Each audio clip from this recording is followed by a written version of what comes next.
नमस्कार दोस्तों, मैं doctor Dharmendra Kumar Tripathi, assistant professor भूगोल विषय, किसान पीजी कॉलेज बहराइच, अपने यूट्यूब चैनल डॉक्टर धर्मेंद्र के त्रिपाठी में आप सभी का बहुत बहुत स्वागत करता हूँ। दोस्तों, आज हमारा विषय है आर्थिक भूगोल, इकोनॉमिक ज्योग्राफी। आज जो हमारा विषय है वो है आर्थिक भूगोल। दोस्तों, आर्थिक भूगोल मानव भूगोल की एक बहुत महत्वपूर्ण शाखा है। आर्थिक भूगोल मानव भूगोल की एक महत्वपूर्ण शाखा है। आर्थिक भूगोल एक अध्ययन क्षेत्र है। आर्थिक भूगोल एक अध्ययन क्षेत्र है जो कि आर्थिक गतिविधियों और उनके भौगोलिक वितरण के बीच संबंधों का विश्लेषण करता है। आर्थिक भूगोल एक अध्ययन क्षेत्र है।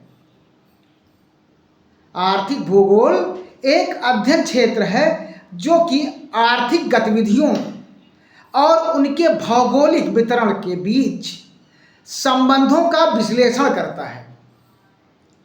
ये विषय आर्थिक विकास, व्यापार, उद्योग और संसाधनों के उपयोग के साथ साथ भौगोलिक कारकों जैसे स्थान, जलवायु, अनेक प्रकार के प्राकृतिक संसाधन के प्रभाव को समझने का प्रयास करता है। यानी आर्थिक भूगोल मानव भूगोल की वो महत्वपूर्ण शाखा है जिसके अंतर्गत आर्थिक भूगोल एक अध्ययन क्षेत्र है जो कि आर्थिक गतिविधियों और उनके भौगोलिक वितरण के बीच संबंधों का विश्लेषण करता है। ये विषय आर्थिक विकास, व्यापार, उद्योग और संसाधनों के उपयोग के साथ साथ भौगोलिक कारकों जैसे धरातल, जलवायु और अनेक प्राकृतिक संसाधनों के प्रभाव को समझने का प्रयास करता है। दूसरे शब्दों में देखा जाए तो आर्थिक भूगोल प्रत्यक्षतः मानव भूगोल की एक महत्वपूर्ण शाखा है जिसके अंतर्गत भूतल पर मानव की आर्थिक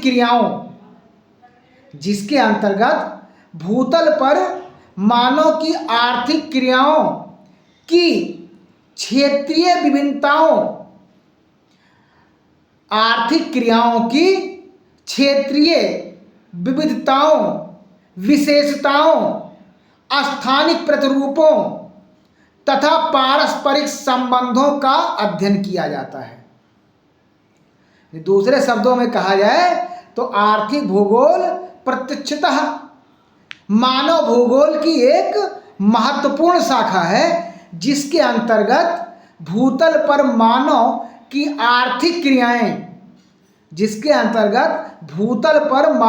आर्थिक क्रियाओं की क्षेत्रीय विविधताओं, विशेषताओं, स्थानिक प्रतिरूपों तथा पारस्परिक संबंधों का अध्ययन किया जाता है। दूसरे शब्दों में कह सकते हैं कि आर्थिक भूगोल में आर्थिक कार्यों के वितरण के प्रतिरूपों, आर्थिक भूगोल में आर्थिक कार्यों के वितरण के प्रतिरूपों, उनके कारकों, उन तथा प्रक्रियाओं का अध्ययन होता है। समस्त पृथ्वी तल पर प्राकृतिक संसाधनों का क्यों, कहाँ तथा कैसे, प्राकृतिक संसाधन से तात्पर्य मानवीय आवश्यकताओं को पूरा करने वाले साधन, स्रोत या सहारे जिनसे हमारी अनेक आवश्यकताओं की पूर्ति होती हो या जिनसे हमारी आवश्यकताओं की पूर्ति होती हो, उनको हम रिसोर्स या संसाधन कहते हैं। और प्राकृतिक संसाधन से तात्पर्य जो संसाधन प्रकृति ने हमको मुहैया कराया है, प्रकृति ने हमको दे रखा है, वो प्राकृतिक संसाधन।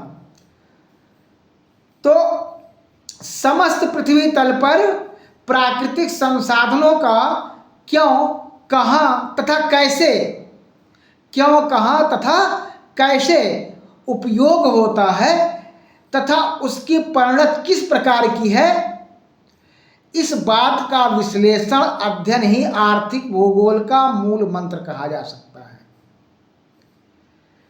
समस्त जीवों में मानव एक महत्वाकांक्षी एवं बुद्धिमान प्राणी है। समस्त जीवों में मानव एक महत्वाकांक्षी और बुद्धिमान प्राणी है जिसकी आवश्यकताएं असीमित हैं। यानी समस्त जीवों में मानव जो है महत्वाकांक्षी है और उसकी साथ ही साथ बुद्धिमान प्राणी है मानव, और उसकी आवश्यकताएं असीमित हैं, जिनकी पूर्ति हेतु वह सतत प्रयत्नशील रहता है। यानी मानव महत्वाकांक्षी है, बुद्धिमान प्राणी है, विवेकशील है, तो वह अपनी आवश्यकताओं को पूरा करने के लिए निरंतर प्रयत्नशील रहता है। वह अनेक प्रकार की वस्तुओं का उत्पादन, उपभोग और विनिमय, मानव जो है अनेक प्रकार की वस्तुओं का उत्पादन, उपभोग और विनिमय करता है। क्योंकि मनुष्य जो है बुद्धिमान प्राणी होने के कारण वह वस्तुओं का उत्पादन, उपभोग और वितरण करता है। आर्थिक भूगोल मानव की इन्हीं आर्थिक क्रियाओं,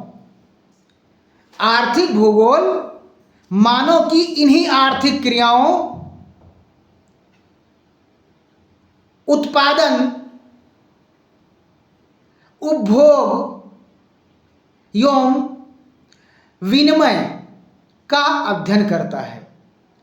आर्थिक भूगोल इन्हीं उत्पादन, उपभोग और विनिमय का अध्ययन करता है। आर्थिक भूगोल का वर्तमान स्वरूप, अगर आर्थिक भूगोल का वर्तमान स्वरूप भूगोल के आधुनिक विकास का परिचायक है।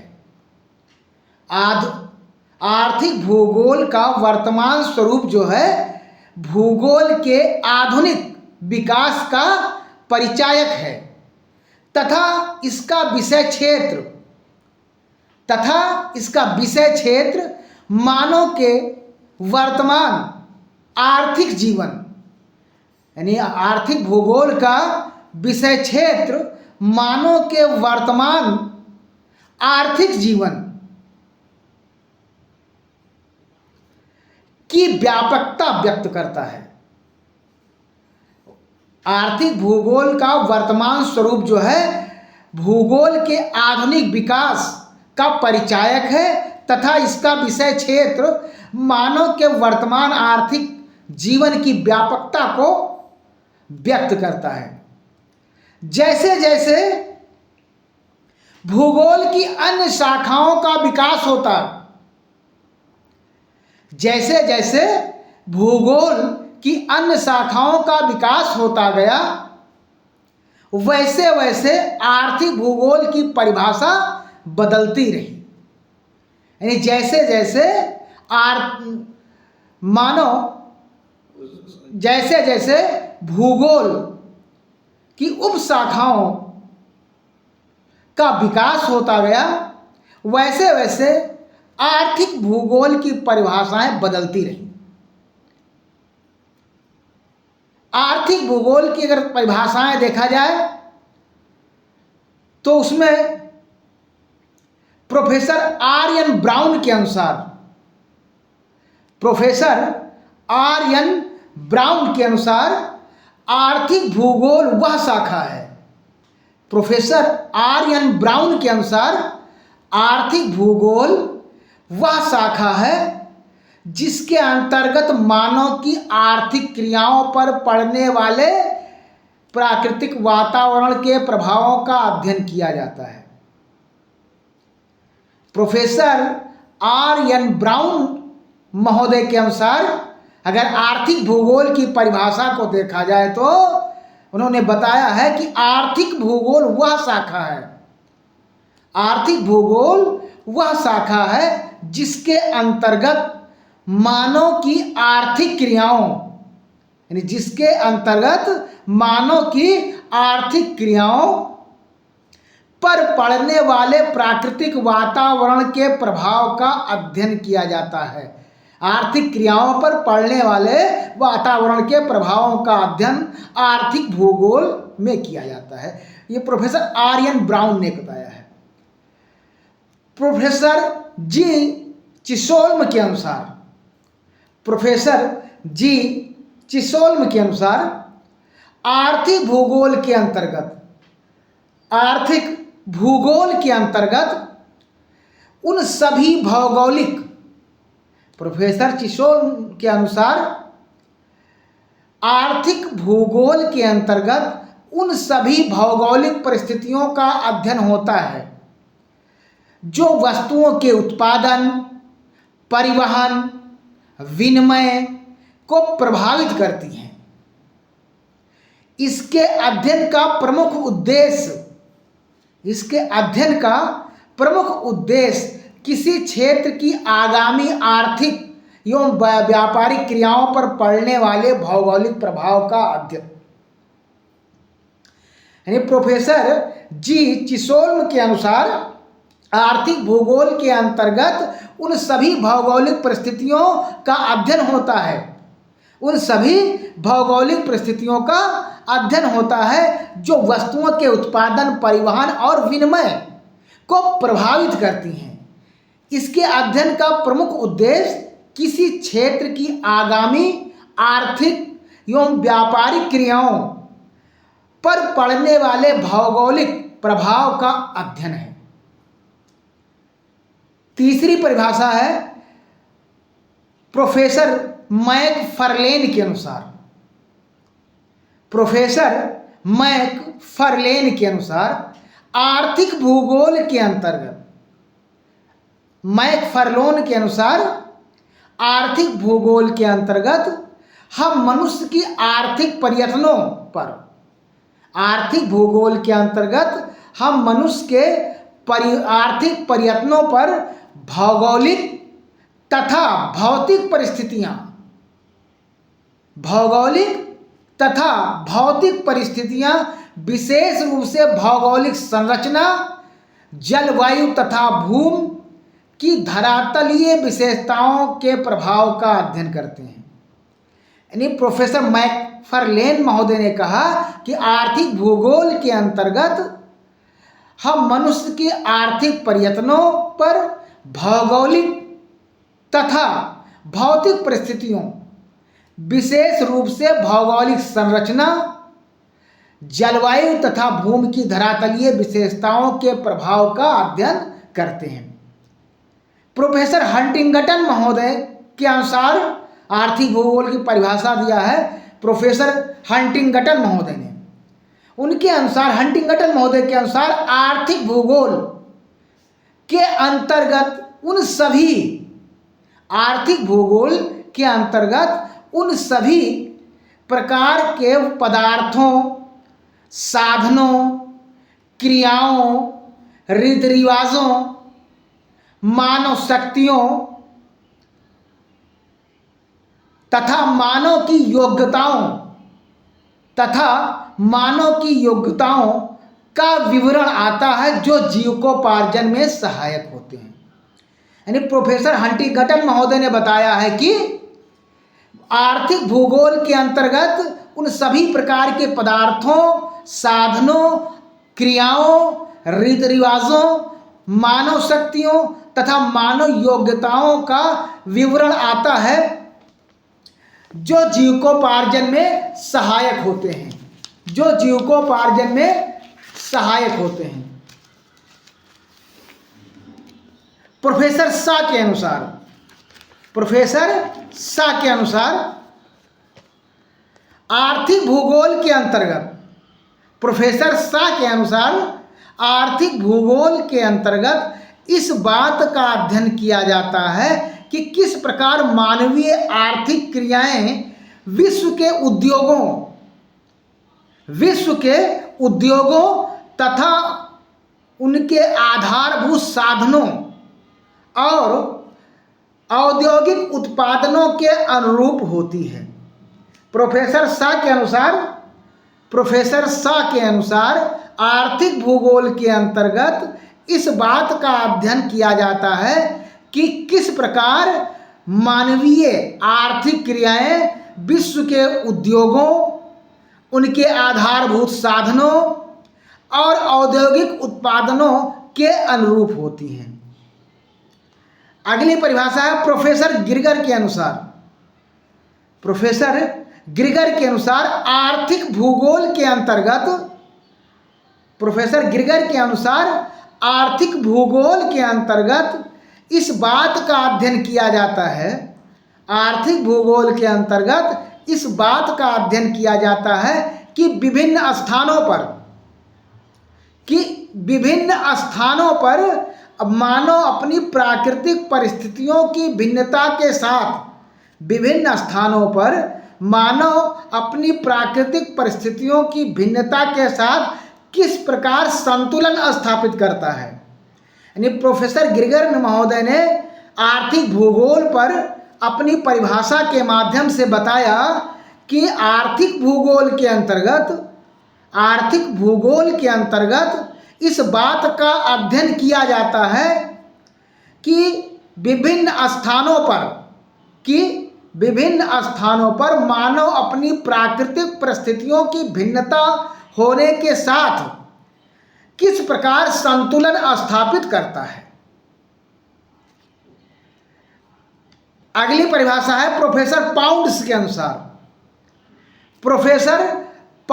अनुसार आर्थिक भूगोल, यानी प्रोफेसर पाउंड के अनुसार आर्थिक भूगोल भूपृष्ठ पर मानव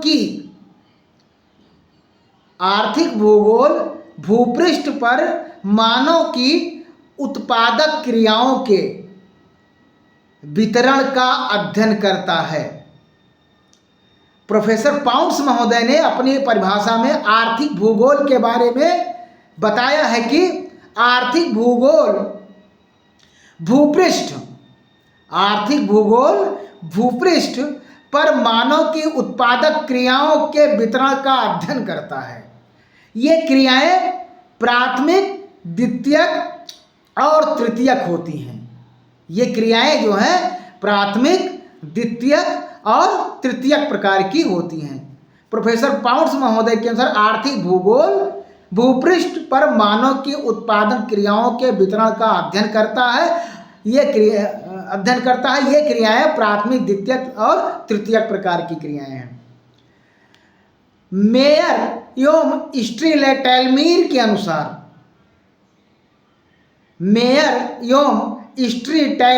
अनुसार आर्थिक भूगोल की रुचि इस बात के अध्ययन में है, आर्थिक भूगोल की रुचि इस बात के अध्ययन में है कि मानव जीविकोपार्जन के लिए कौन सी आर्थिक क्रियाएं कहाँ करता है तथा मानव भूमि के द्वारा आर्थिक शोषण से किस प्रकार प्रवास और रचना का प्रारूप बनाता है। यानी मेयर एवं स्टेटलमीर के अनुसार आर्थिक भूगोल की रुचि इस बात का अध्ययन में है कि मानव जीविकोपार्जन के लिए कौन सी आर्थिक क्रियाएं कहाँ करता है, तथा मानव भूमि के द्वारा आर्थिक शोषण से किस प्रकार प्रवास और रचना का प्रारूप बनाता है। प्रोफेसर बुकानन महोदय के अनुसार आर्थिक भूगोल में मानव के आर्थिक प्रयत्नों का, प्रोफेसर बुकानन महोदय ने अपनी परिभाषाओं में आर्थिक भूगोल के बारे में बताया है कि आर्थिक भूगोल मानव के आर्थिक प्रयत्नों का उसके निवास स्थान के संबंध में अध्ययन करता है। यानी प्रोफेसर बुकानन महोदय ने कहा कि आर्थिक भूगोल में मानव के आर्थिक प्रयत्नों का उसके निवास स्थान के संबंध में अध्ययन करता है। प्रोफेसर हॉल और स्ट्रैकी के अनुसार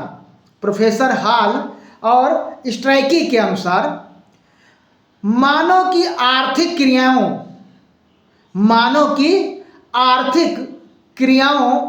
के वितरण और प्राकृतिक परिस्थितियों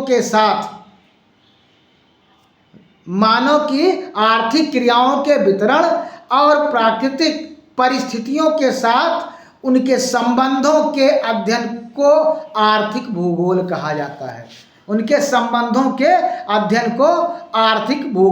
जाता है। सी.एफ. जोन्स महोदय के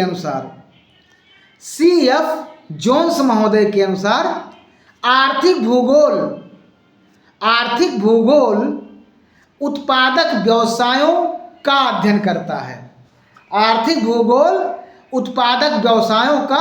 अध्ययन करता है। और यह व्याख्या करने की चेष्टा करता है कि कुछ प्रदेश क्यों विभिन्न वस्तुओं के उत्पादन और निर्यात में अग्रणी हैं तथा क्यों कुछ अन्य प्रदेश इन्हें वस्तुओं के आयात और उपयोग में प्रमुख हैं। इसका अध्ययन करता है कि उत्पादन में क्यों अग्रणी है, आयात निर्यात में क्यों प्रमुख हैं। आर.ई. मर्फी महोदय ने आर्थिक भूगोल की अपनी परिभाषा में बताया है कि आर्थिक भूगोल मानव के जीविकोपार्जन की विधियों में से एक स्थान से दूसरे स्थान पर मिलने वाली समानताओं और विभिन्नताओं का अध्ययन है। आर्थिक भूगोल में मानव के जीविकोपार्जन की विधियों में एक स्थान से दूसरे स्थान पर मिलने वाली समानताओं और विभिन्नताओं का अध्ययन आर्थिक भूगोल में किया जाता है। आर.ई. मर्फी महोदय के अनुसार अगली परिभाषा देखें। रुडोल्फ वेड्स के अनुसार आर्थिक भूगोल में भू क्षेत्रों की संसाधनता और मानव की परस्पर आर्थिक क्रियाओं का अध्ययन किया जाता है। रुडोल्फ के अनुसार आर्थिक भूगोल में भू क्षेत्रों की संसाधनता और मानव की परस्पर आर्थिक क्रियाओं का अध्ययन किया जाता है, जिसमें उस अन्योन्य क्रिया के उचित परिणामों के वितरण की ओर विशेष ध्यान दिया जाता है। अगली परिभाषा आती है गोट्ज महोदय के अनुसार आर्थिक भूगोल विश्व के विभिन्न क्षेत्रों की उन विशेषताओं का वैज्ञानिक अध्ययन है। गोट्ज महोदय के अनुसार आर्थिक भूगोल विश्व के विभिन्न क्षेत्रों की उन विशेषताओं का वैज्ञानिक अध्ययन है जिनका वस्तुओं के उत्पादन पर प्रत्यक्ष प्रभाव पड़ता है। गोट्स महोदय ने अपनी आर्थिक भूगोल में के लिए अपनी परिभाषा बताया कि आर्थिक भूगोल विश्व के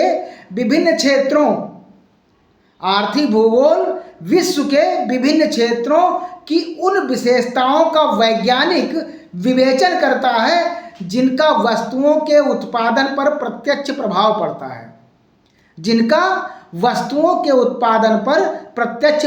पड़ता है। उसका अध्ययन है आर्थिक भूगोल में किया जाता है।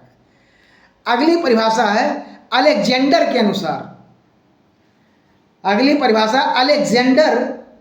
के अनुसार आर्थिक भूगोल भूतल पर संपत्ति का उत्पादन।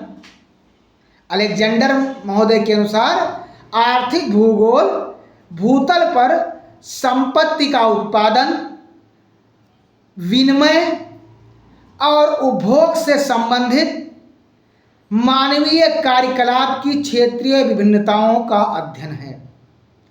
अलेक्जेंडर महोदय के अनुसार आर्थिक भूगोल भूतल पर संपत्ति का उत्पादन, विनिमय और उपभोग से संबंधित मानवीय कार्यकलाप की क्षेत्रीय विभिन्नताओं का अध्ययन है। दोस्तों, इन परिभाषाओं से स्पष्ट है कि आर्थिक भूगोल जो है जीविकोपार्जन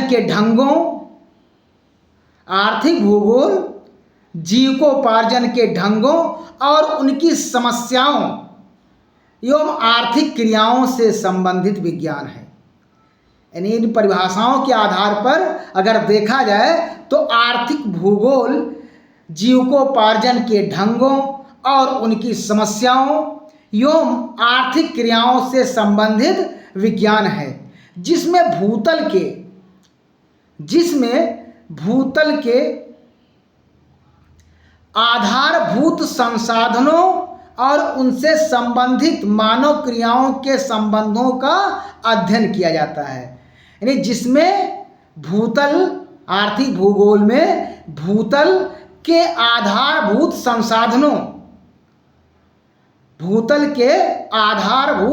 संसाधनों और उनसे संबंधित मानव क्रियाओं के संबंधों का अध्ययन किया जाता है।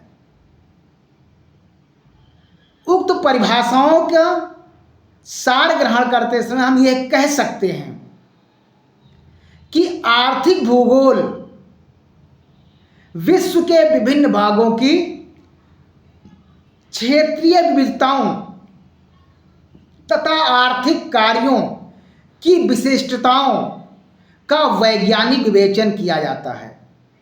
यानी इन परिभाषाओं के आधार पर हम सभी कह सकते हैं कि आर्थिक भूगोल में विश्व के विभिन्न भागों की क्षेत्रीय विभिन्नताओं तथा आर्थिक कार्यों की विशिष्टताओं का वैज्ञानिक विवेचन किया जाता है। आर्थिक भूगोल के मुख्य विषय क्या हैं? आर्थिक भूगोल के मुख्य विषय को अगर देखा जाए तो इसका मुख्य विषय है आर्थिक विकास और भौगोलिक स्थान। आर्थिक विकास और भौगोलिक स्थान। दूसरा है व्यापार और वैश्वीकरण। आर्थिक भूगोल के मुख्य विषय को अगर देखा जाए तो इस मुख्य विषयों के अंतर्गत आर्थिक विकास और भौगोलिक, नंबर 1 है आर्थिक विकास और भौगोलिक स्थान।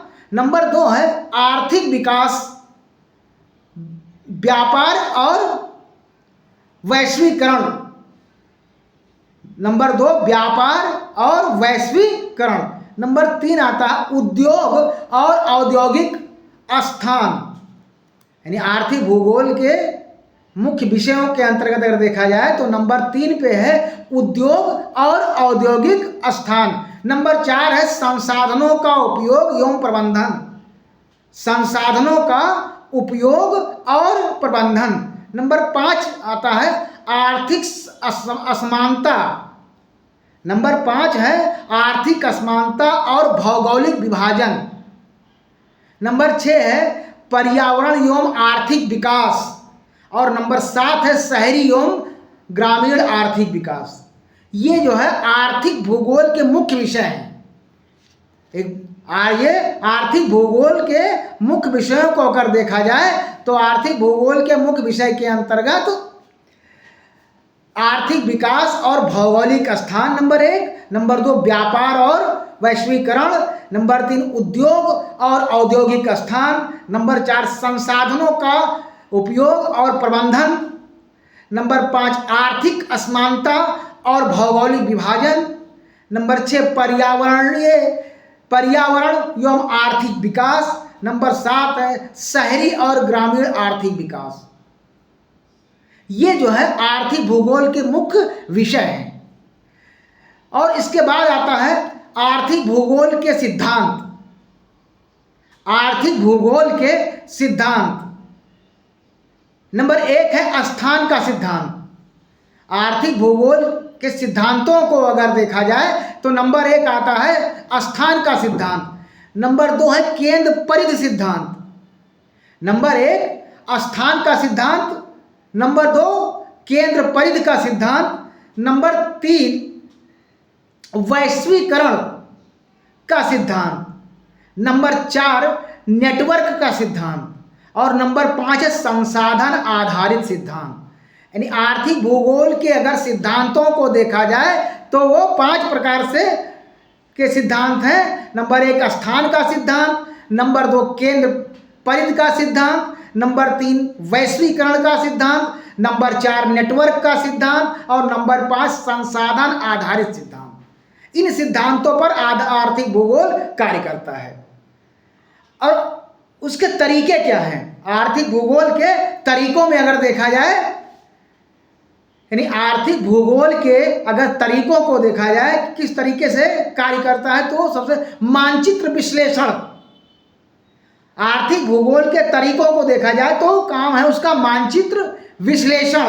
दूसरा है सांख्यिकीय विश्लेषण। पहला है मानचित्र विश्लेषण, दूसरा है सांख्यिकीय विश्लेषण, तीसरा है सर्वेक्षण और अनुसंधान। तीसरा आर्थिक भूगोल के तरीकों में है, अध्ययन के तरीकों में सर्वेक्षण और अनुसंधान। चौथा है मॉडलिंग एवं सिमुलेशन। चौथा है मॉडलिंग और सिमुलेशन। पांचवा है केस स्टडी एवं मामला अध्ययन। यानी आर्थिक भूगोल के जो तरीके हैं, किस आधार पर अध्ययन किया जाता है, वो मानचित्र विश्लेषण है नंबर 1, नंबर 2 सांख्यिकीय विश्लेषण, नंबर 3 सर्वेक्षण और अनुसंधान है, नंबर 4 मॉडलिंग और सिमुलेशन आता है और नंबर 6 में केस स्टडी या मामला अध्ययन आता है।